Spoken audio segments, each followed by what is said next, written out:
Bonsoir, mesdames et messieurs, Alexandre Baudouin et François Trépanier qui vous souhaitent la bienvenue à cette autre édition de Sport Express. M. Trépanier, mes hommages. Salut, Alex. Comment vas-tu? Ça va bien, toi? Ben oui, je vais bien. Ça commence à se réchauffer un petit peu. Oui. C'est la semaine du Grand Prix de Montréal. Je fais exprès pour dire ça pour nos amis ici. Qui adorent la F1. Des fervents de Formule 1, de jet set. Aussi. Non, je te le dis, c'est quelque chose quand Claude même. est très jet set. Hein?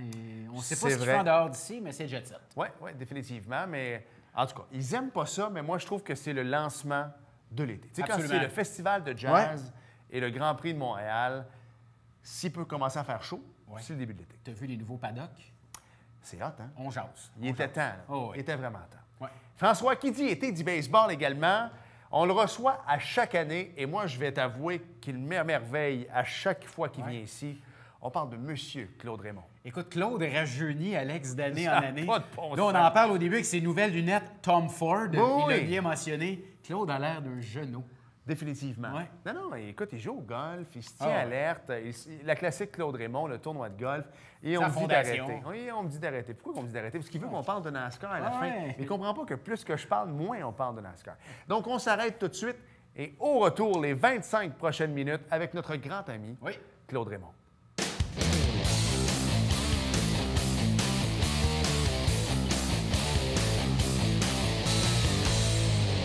François, cette semaine à Sport Express, on va se le dire, c'est une légende pour nous en ce qui a trait au baseball Absolument. ici au Québec, au Canada.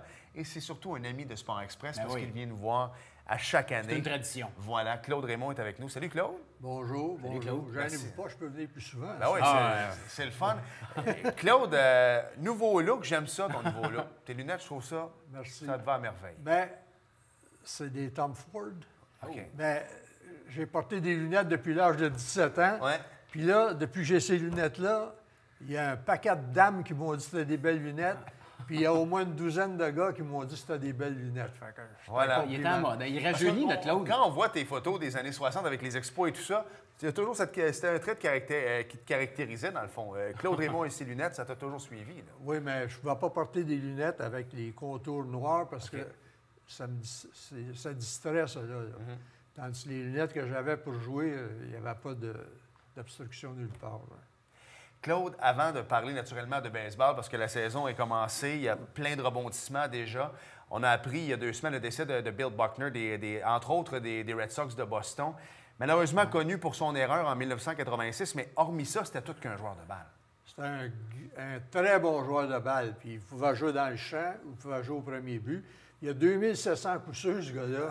Puis c'est une machine à coup de 2 buts. Il a frappé peut-être 125 coups de circuit dans sa carrière, mais Buckner, c'est un frappeur de 300. Il a déjà gagné le championnat des frappeurs.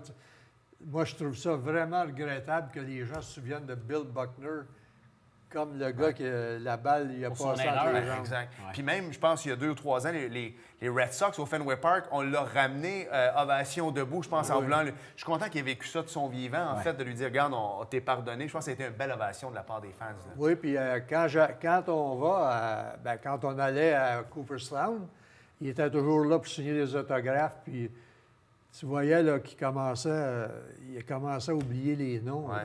Parce que tu vois là, Gaylord Perry, tu le reconnais tout de suite, puis Ferguson Jenkins, puis Buckner, il m'a reconnu une couple d'années, là, mais là, en dernier, là, Ouais. Frenchie, il ne retenait Non. pas ça? je ne sais pas. Non, malheureusement, c'est ça. Donc, il est décédé Non, il y a c'est 2 valeur, semaines. ouais, c'est- Puis, tu sais, lui, ça l'a suivi. Mais en même temps, je me demande pour les joueurs des Mets, leur série mondiale de 86, on dirait qu'il est toujours attribué à cette erreur-là.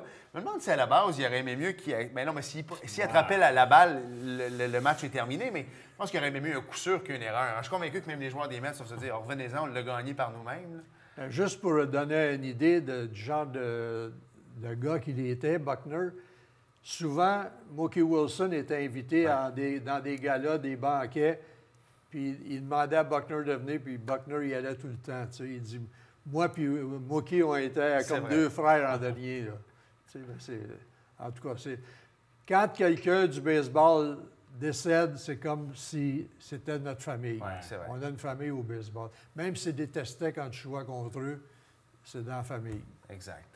Claude, je veux qu'on parle du fonds Claude Raymond. Il y a eu votre banquet il y a quelques semaines. Vous avez récompensé les athlètes de l'année. Bien sûr, notre ami Aurélie Rivard a remporté chez les femmes. Mais j'ai hâte de t'entendre chez les hommes. C'est quelqu'un qui vient souvent à Sport Express, puis c'est un joueur de balle. Enfin, François Lafrenière qui a été récompensé. Tu devais être content en tant qu'ancien lanceur? Très content. Puis c'est le deuxième joueur de balle seulement qu'on a eu. On a eu Charles Dubuc. Dubuc, qui a signé pour les Expos après. Mais François, je le connais depuis qu'il était dans les filiales des Braves d'Atlanta. Je l'avais rencontré à Disney World. Okay. Puis c'est un chic type. Premièrement, c'est le meilleur joueur de la Ligue senior. Absolument. Puis, que ce soit au bâton comme lanceur ou il peut jouer n'importe quelle position. J'étais content, puis lui aussi était content. Puis là, on se parle, c'était son anniversaire cette semaine. Là. Alors, je l'ai appelé, puis il est encore content parce que apparemment, ça a brassé. C'est du good old baseball. Les bases sont vidées. Les bases sont vidées. Des matchs de suspension. Il y a des suspensions, des amendes. Puis lui, il jouait dans le champ, je pense qu'il est arrivé, puis il dit, quand le gros bonhomme est arrivé, il dit, eux autres, ils ne savaient pas, j'étais capable de me débrouiller vite de même. Là. Alors, c'est un bon gars. As-tu la chance d'aller les voir un peu, les pirates, Claude? J'ai pas été encore, il pleut tout le temps. C'est ça. Puis on gèle encore. Là, fait que, d'habitude, j'y vais 2-3 fois par été. Là. Mais l'été va arriver avant le mois de septembre. Exactement. L'été va arriver. Là, on a eu les fameux... en fait, l'esquisse du stade au centre-ville de Montréal. Ouais. Trouve ça comment, toi, si on décide de ne pas mettre de... Parce que tu as connu le Parc Jarry, tu as connu le stade olympique. Ta vision à toi, Claude Raymond, tu verrais ça comment? Parce que j'avoue que depuis le début de l'année... On parle de pas de toit, là. De pas de toit, il me semble qu'il ferait froid, non? Bien, moi, j'aimerais ça qu'il y ait un toit rétractable. Là. Mais si Stephen Brofman, son groupe, pense qu'ils ont une autre façon de réchauffer les gens parce qu'ils peuvent avoir des sièges chauffants ou des choses comme ça, puis renfermer complètement, peut-être que ça serait bon, là, je ne sais pas, mais ça ne serait pas un stade de 40 et plus, là, ça serait un stade entre 30 et 38 000 spectateurs. Mais moi j'aimerais mieux avec un toit rétractable, mais c'est pas moi qui mène, puis c'est pas nous autres qui allons mettre l'argent. Non. Claude, on a vu encore une fois cette semaine, la semaine passée, des 6 000 personnes à Tampa Bay qui sont allées voir les Rays. Je sais qu'on te la pose à toutes les années, mais... C'est plus proche que jamais. Je pense que oui. Hein? Parce que quand il y a eu le gala pour célébrer le 50e des Expos... Oui, c'était une de nos questions, comment ça a été. Il y a 2 semaines, ça a été extraordinaire. Puis moi, j'étais assis à table d'honneur. À ma gauche, c'était Stephen Brofman. À ma droite, Charles Brofman. Quand même, hein? Fait que, il y a des affaires que je ne peux pas dire, parce qu'au baseball, il y a une loi qui dit ce que tu vois ici, ce que tu entends ici, ça reste ici. Mais Stephen, il m'a dit qu'il était en pourparlers avec Tampa Bay régulièrement. Okay. C'est le commissaire qui lui a dit de s'entendre avec eux autres. Parce que là, il y a eu la rumeur aussi, excuse Alex, cette semaine, de peut-être un 20 matchs l'an prochain de saison régulière au stade olympique. Donc, graduellement. Là... J'ai hâte de voir parce que, écoute, j'ai parti la semaine passée, quand il y a eu le fameux 5000, sur Twitter, je parle à Jérémy Filosa, puis ça commence à ressembler à 2004. Et là, les gens n'ont rien compris de ce que je voulais dire. Tu connais pas ton baseball, c'est différent. On serait derrière nos expos si c'était encore ça. Vous n'avez pas compris, moi, je parlais des assistances. Parce que la différence, elle est vraie. Si les expos sont deuxièmes dans l'Est de l'Américaine en ce moment, il n'y a pas 5000 personnes au stade, on s'entend là-dessus. Non, ça sera plein, là, où il y aurait 20 000, 25 000 tout le temps, là, mais c'est pas comme c'était quand ils sont partis en 2000, 2001, 2003, 2004, là, on est parti 4,58, là. Aujourd'hui, il n'y a personne qui paie l'argent. Même Tampa Bay, ils ne paient pas d'argent, puis les Marlins, ils ne paient pas d'argent. Avec tous les revenus qu'ils ont là, de tout ce qui se vend comme équipement de baseball, puis les casquettes, les vestons. La marchandise. Ça, là, toutes les équipes reçoivent une coupe de 100 millions là, par année là-dedans. Là. Puis, tu sais, même si tu ne peux pas parler, ce qui était au banquet reste au banquet. En même temps, les boys, tu sais, avec ce qu'ils viennent de signer dans Griffintown, qui est un marché qui explose à chaque jour, je pense pas, moi, qu'il y ait un mania de l'immobilier qui dit « Ah, c'est beau, Charles, on va... Pas Charles, mais Steven, on va prendre une entente et on attendra 3-4 ans. » Non, s'ils ont décidé de faire un mini-partenariat, un village, c'est parce qu'ils savent très bien qu'il y a quelque chose qui va s'en venir à un moment donné. Je vais saluer Serge de Devemco, que je connais, que j'ai rencontré justement il y a 2 semaines, qui a fait sa part là-dedans. Non, mais c'est ça. Fait que je veux dire, tu sais, Devemco lui vendrait le terrain à d'autres personnes s'il n'y avait pas de stade qui s'en irait là à court terme. Il va y avoir un village là. Exact. C'est sûr. Parce que moi, je donne comme exemple à Denver, c'était désuet. Tous les buildings qui étaient là, c'était désuet, mais il y avait beaucoup de briques. Ils ont tout gardé, les murs de briques, puis ils ont construit à l'intérieur. Tu vas à Denver au baseball, tu as un bar, tu as un restaurant, tu as un bar, tu as 3 restaurants, tu as une boutique, tu as un autre bar. Puis la musique, tu sais, ça... Ouais. Il y a de l'ambiance Festif. là, tout le long de la rue, là, quand tu rentres au stade. Là, puis après le match, ben, tout le monde est dans un bar et dans un restaurant, puis ils ont du plaisir. Mais est-ce que tu verrais, toi, la transition, Claude, ça pourrait aller assez rapidement et on s'établit au stade olympique le temps de la construction, par la suite, on déménage? On n'aurait pas le choix, de toute Ouais, façon. non, il faut aller au stade 1 an ou 2 pendant que le stade est construit. Là. Mais moi, en tout cas, je trouve que ça avance beaucoup, beaucoup et très rapidement. Là. Puis comme Steven a dit, il dit le train est en marche, puis il n'est pas facile à arrêter. Mais même la mairesse Plante. Oui. Tu sais, Oui, hein? Ouais, On ouais. l'a vu, La là, mairesse Plante. publiquement. Vladimir Junior, son premier Eh, match avec les wow. Blue Jays, est arrivé au Skydome, en fait au Rogers Center, avec son chandail des Expos marqué Guerrero. C'est sûr que c'est un clin d'œil à son père, Oui. mais Mais en quand même même. temps, je te l'avais mentionné, Ouais. c'est fou à quel point le baseball se fout qu'on parle des Expos. T'écoutes, MLB Network, à un moment donné, la présentatrice avait son chandail des Expos, son T-shirt des Expos pendant une émission comme ça. On Tu montre verrais- les gens avec les casquettes dans Tu les... verrais jamais un show à NHL Network Non. avec un chandail des Nordiques, par Jamais. exemple. Donc, je pense que le baseball majeur, tranquillement, aime ça, les petits messages qu'on passe clin comme ça d'œil, avec des petits C'est clins sûr. d'œil. Puis aux États-Unis, il s'en vend beaucoup de gilets puis de casquettes des expos. On aurait dit que les gens étaient gênés de porter ces casquettes-là quand les expos existaient. Mais là, vu qu'ils sont partis, là, tout le monde en profite. Puis ça veut dire que je suis de Montréal ou je suis un partisan des expos. Puis tout partout aux États-Unis, j'en vois. Là. Tu sais, puis on le voit, Tom Brady qui Eh niaisait à la fin de la saison. Il avait son chandail des Expos, puis il disait qu'est-ce que ça aurait donné. Au-delà Ah. de ça, la visibilité du baseball majeur aujourd'hui, c'est fou. là, Écoute, c'est les de la expos pub. ont la cote, ils sont pas là Ouais, présentement. c'est ça. Imagine C'est si in ça vient. d'être fan des Expos. C'est ça. Mais Tom Brady, vous savez qu'on avait essayé de le signer, on l'avait repêché. Ouais. Il était receveur, on lui a donné un essai à San Francisco. Puis il la mettait Ah oui? l'autre Ah bord de la oui? clôture au Chandra, au Candlestick. Ah oui, puis il est costaud. Puis Étais-tu membre des Expos à cette époque-là? Est-ce que tu l'avais vu sur le terrain quand il était Oui, venu? moi, je Ouais. l'ai vu. Ben, OK. je faisais la description OK. à la radio et à Radio-Canada. la télévision, je OK. pense, dans ce temps-là. Là. Mais je l'ai vu. Non, c'est... Ils se débrouillaient, là. Ah, très bien, oui. Alors, il aurait pu faire un excellent joueur de baseball comme En tout cas, receveur. ça pourrait être un bon ambassadeur. Ben, je pense que oui. On va s'arrêter tout de suite, Claude. Au retour, c'est au mois de juillet. François, la classique. Oui, parce que absolument. lui, il a tendance à mélanger juin Oui, et oui. juillet. Mais je veux qu'on reparle de la classique. Ça s'en vient à la mi du mois de juillet. Toujours plein, toujours des équipes à chaque année qui veulent se rajouter comme ça. Donc, on s'arrête et au retour, on poursuit avec Claude Raymond.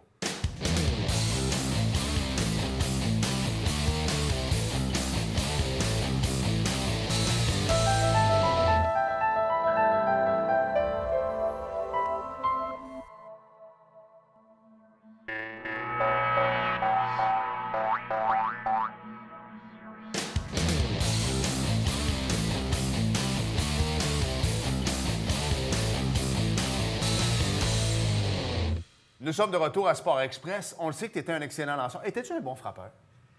Quand j'étais jeune, j'étais un bon frappeur. Même quand j'ai signé pour Villeray, là, moi, je suis arrivé là avec mon petit pack-sac, là, puis personne ne me connaissait. Puis là, j'ai demandé au gérant, j'ai dit « Avez-vous besoin de joueurs? » Il dit « Quelle position tu joues? » Bien, je joue à toutes les positions, mais lanceur. Ben, il dit « Va t'habiller. » Là, je suis revenu. Là, il m'a donné le joueur de troisième but, Roy Charrier, pour me capter. Là, après 4-5 lancers, j'ai dit « Oh, time out, on a besoin de receveur ici. » Puis là, après ça, il m'a demandé comment je frappais. Fait que là, j'ai été après ça au ballon. Je l'ai mis 5-6 dans la rue Jarry. Il y avait un hôpital là, au champ gauche où on jouait. Là. Il dit « Arrête, on va te faire signer tout de suite. » C'est Wow. le même. Mes 2 premiers coups sûrs dans le baseball majeur, en 62, c'était un double contre Gaylord Perry, sa première défaite en 13 manches. Il avait frappé le 330. Tu gardais la balle? Ben non, dans ce temps-là, non. Puis là, le lendemain, j'avais frappé un double contre la clôture au Champ-Centre à Milwaukee contre Jim Brewer. Fait que j'ai fait 2 en 4 cette année-là, 2 doubles. Ah ben ouais, c'est pas super pareil. Et moi, je vais en venir avec cette fameuse fausse balle d'Albert Almora la semaine dernière des Cubs de Chicago dans la foule. Moi, depuis ce temps-là, je vais être honnête, en fin de semaine, savez-vous ce que j'ai fait, messieurs? Je suis allé m'acheter une casquette des Cubs parce que ce gars-là est vraiment venu me chercher sa réaction. Mais les frappeurs, ça fait longtemps qu'ils le demandent. Il faut qu'ils trouvent quelque chose, mais ça commence à être dangereux. Là. Bien là, moi, je pensais que c'était obligatoire cette année, aller jusqu'au 3e but puis 1er but. Ouais. Alors, cette petite fille-là ou ce petit gars-là, il a été atteint plus loin que le filet. Même pas. En fait, je pense que ça s'arrête un petit peu avant le troisième but. Là. C'est nébuleux comme affaire. Là. Ils l'ont... Mais dès le contact, la balle, ils disent qu'elle est arrivée à peu près à la petite fille, c'est une petite fille de 4 ans, à 104 000 à l'heure. Non, c'est sûr. Elle a été chanceuse. Si elle a pogné son épaule et elle a ricoché sur sa tête, imagine, c'est terminé. Il savait tout de suite, hein? Il savait, puis après ça, il était obligé de retourner dans le cercle des frères. Ouais. Écoute, il a dit au lanceur, envoie n'importe quoi. Son coach, il lui a dit, tu soigneras en première balle, viens t'asseoir. Là. Mais... Moi, j'ai été à Boston une fois, là, puis j'étais juste à gauche de l'abri, pas de l'abri, mais du backstop, l'arrêt-balle. Puis en ligne avec le premier but. Alors, les frappeurs gauchers, là, il y en a eu 3 ou 4 qui ont frappé des balles peut-être à 10 pieds de moi. Moi, là, à chaque lancer, quand il y avait un frappeur gaucher, je me préparais au cas où la balle s'en vienne vers moi. C'est très, très dangereux. Ah non, c'est ça, exactement. Je pense qu'il va falloir, comme au hockey, ça a pris un mort au hockey, là, mais malheureusement, dans les estrades, je pense que c'était à Columbus, là, une petite fille qui était décédée. Il n'y avait pas de filet en arrière. Il n'y avait pas de filet en arrière. Non, c'est ça.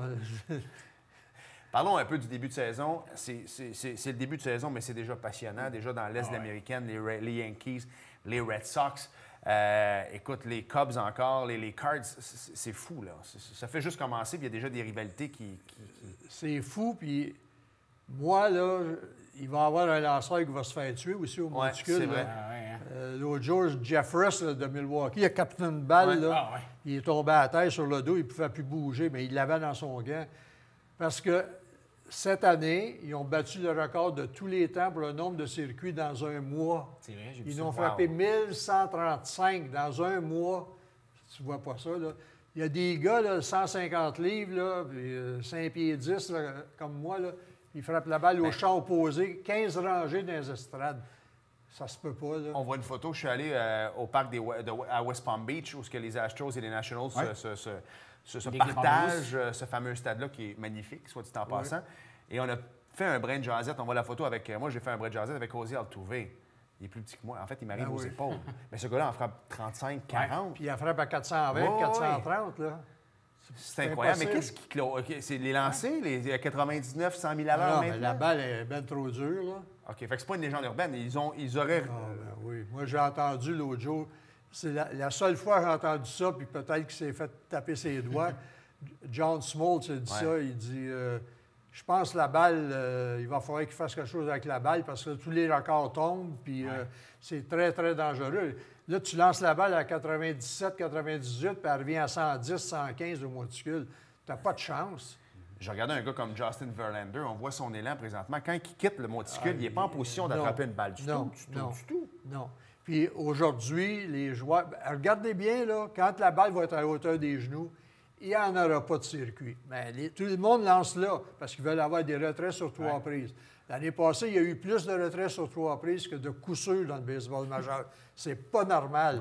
Il essaye la balle là, puis là, la balle n'est pas loin de mes yeux. C'est bien plus facile à cogner. Là. Puis quand tu la cognes, bien, elle s'en va. Puis les gars, des fois, ils frappent un pop-fly derrière le deuxième but. Tout à coup, le chanson de recul est rendu d'un gradin. Tu sais. Mais pour tes couches au championnat, là, c'est pas mal excitant. Non, c'est fou, là. Non, c'est fou, là. Puis moi, je plains le gérant des Giants, Bruce Bochy, qui va prendre sa retraite à la fin de l'année. Là, il y a un club de poche. Là, je ne sais pas s'il va se rendre à 50 victoires. Il n'y a rien dans cette équipe-là. Puis là, bien, ils vont échanger sûrement Bumgarner, puis peut-être une couple d'autres qui ont une valeur pour avoir des jeunes pour commencer à neuf. Claude, tu as bien connu Vladimir Guerrero, papa. On voit Fiston maintenant avec les Blue Jays. On voit son élan. Est-ce que tu vois du papa dans Fiston? On ne parlera pas de la forme physique. Non, lui, il a quelques beignes de plus de manger que son père. Mais l'élan, là, on voyait des comparaisons. Oui, l'élan est là. Le bras n'est pas le même. Défensivement, c'est pas sa position parce qu'il ne couvre pas de terrain au troisième. C'est un joueur de quelle position habituellement? Lui, ça va être un frappeur de choix ou un premier but. Il joue au troisième but tout le long de sa carrière. Là, il ne bouge pas. Là, puis quand il est arrivé, là, tout le monde l'envoyait au Temple de la Renommée avec son père. Ça serait la première de toute l'histoire. Mais là, quand tu frappes 230, 240... c'est pas pareil. Non, mais là, les lanceurs ne sont pas fous. Ils savent qu'il y a un potentiel. Puis dans les mineurs, il avait la réputation d'être très sélectif sur ses élans, mais là, il serre son bâton un petit peu trop. Là. Ben, j'espère qu'il va se retrouver parce qu'il a mal commencé. Premièrement, quand tu commences dans la ville où ton père est là, puis tout le monde est là, quand il a commencé à Toronto, là, puis là, tout à coup, il s'en va avec contre les Angels en Californie. Ouais. Son père a joué là. Il est au Temple de la Renommée avec l'uniforme des Angels. Il s'en va jouer au Texas. Son père a joué là. Tout le monde l'achalait. Puis quand il a frappé ses 2 premiers coups de circuit, c'est le terrain le plus difficile à frapper des circuits. Moi, ça me dit qu'il relaxait. Ouais. Puis il les a frappés tous les deux à tout près de Dans 500 pieds au Champ-Centre à San Francisco. Tabarnouche, à part Bonds, il n'y a pas gros qui frappe la balle là. Est-ce que ça prend un père qui a joué dans les majeurs pour être repêché avec les Blue Jays? Bichette, Guerrero, Biggio, qui a été rappelé également par les Blue Jays. Ils ont quelques pères au Temple de la Renommée dans cette équipe. Non, c'est ça. Mais disons que les dépisteurs ont suggéré ces noms-là, puis eux autres ont pris une chance. Parce que quand ils les ont repêchés, il y a 3-4 ans, les Blue Jays ils étaient là puis ils étaient presque intouchables, puis il y avait de l'offensive en masse. Donaldson, tous là. Incarnation, puis Bautista, puis mettez-en. Là. Mais là, on va prendre une chance.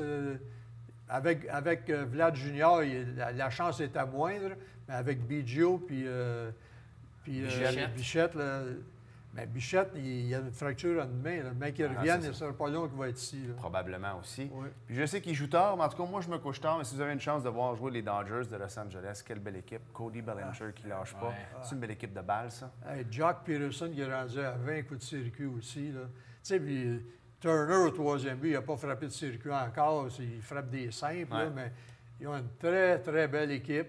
Mais la meilleure équipe, c'est mon équipe. Les Astros. Les Astros de Houston. Oui. Là, il y a Correa, Altuve, tu sais, dans le champ centre, Springer est blessé, puis ils ont des lanceurs qui sont blessés, puis ils continuent de gagner quand même. Belle jeune équipe. Nous, on enregistre le lundi, mais l'émission est diffusée mercredi. Le repêchage a eu lieu. Est-ce que c'est une belle cuvée cette année, les espoirs? Peut-être des gars qui ont passé par ta classique, Claude.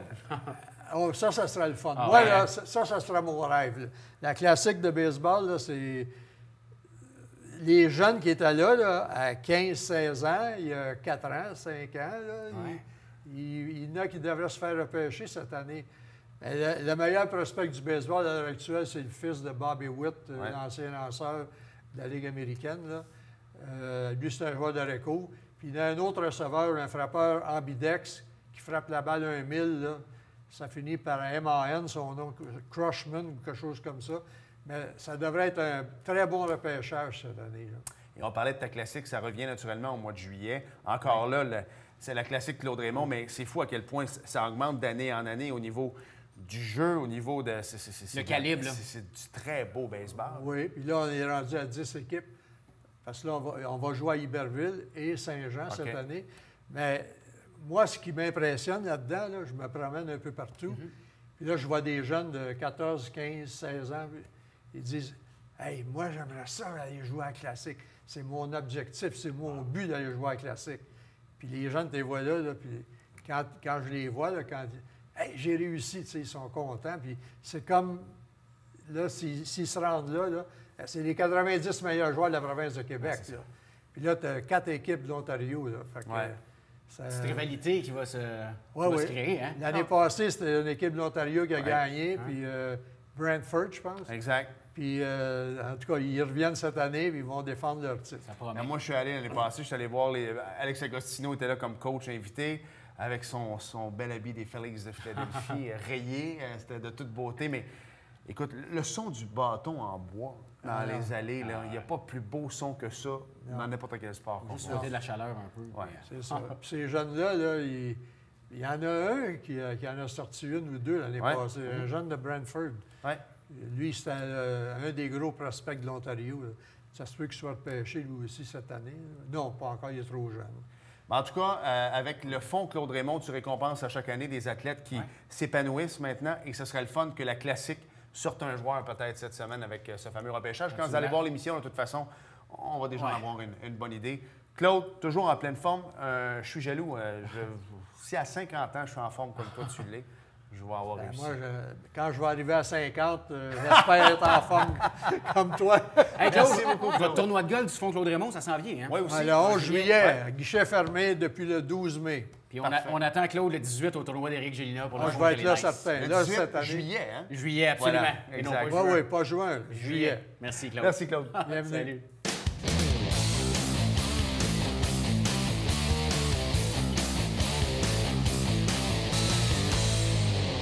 Hey, François, on parle de MMA, nouvelle équipe en MMA, les Pirates Maçonnerie Pro Conseil. Je vais avoir besoin de mes gants, moi. Oui, contact nouvelle, Alex, ça a brassé beaucoup. Plus de 5-6 suspensions, plus des amendes aux équipes. Les Pirates ont perdu.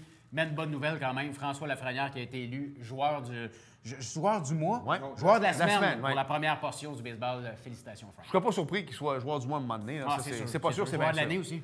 François, Sport Express est en deuil. Un de nos fervents téléspectateurs est décédé au cours des derniers jours. Oui, Alain Narbonne qui est décédé. On connaît bien sa sœur Suzanne Narbonne. Ouais. On les voyait tout le temps lors de nos présences avec le Aigle Express et Chief Express Ouais. au Colisée. Un grand fan de Sport Express, Alex. Alors, à toute la famille Narbonne, nos sympathies puis bon courage dans cette épreuve. Ouais. Et en terminant, lui, il réalise un rêve. Tigidou, notre ami Christian Baudrian. Christian Boudria, toujours très actif sur les médias sociaux, sera le nouvel annonceur des Forts de Chambly. Alors, félicitations. Juste aller le voir, ça va être un spectacle. Imagine, bon match de hockey avec Tigidou qui annonce, c'est Tigidou. Vas-y dans le NASCAR, là. Alors, rapidement, la présentation dimanche dernier du Pocono 400 sur le Pocono Raceway de Long Pond en Pennsylvanie. Oui. Tu sais que Claude Raymond, il lisait ça tantôt. Il dit, c'est quoi ça du NASCAR? Alors, quand Busch a remporté une 4e course cette saison en dominant cette épreuve, Brad Keselowski a obtenu le meilleur résultat possible en terminant 2e. Oui. Eric Jones, bien connu dans sa famille, Chase Elliott et Clint Bowyer complètent le top 5. Kyle Larson a remporté les 2 premières étapes. Classement des pilotes après 14 courses. Busch, Logano, Elliott, Keselowski et Harvick. Prochaine course, c'est dimanche, le 9 juin prochain. C'est le Grand Prix de Montréal sur le circuit Gilles Villeneuve à l'île Notre-Dame. C'est ça? Voilà. Merci, François. Merci, Alex. Merci à vous d'avoir été là. Éric Gélina. Oui, monsieur, en direct de la Suède. Merci d'avoir été là. En direct ici. Ben, je le sais, mais je vais en Suède. Et à la semaine prochaine. Bye-bye.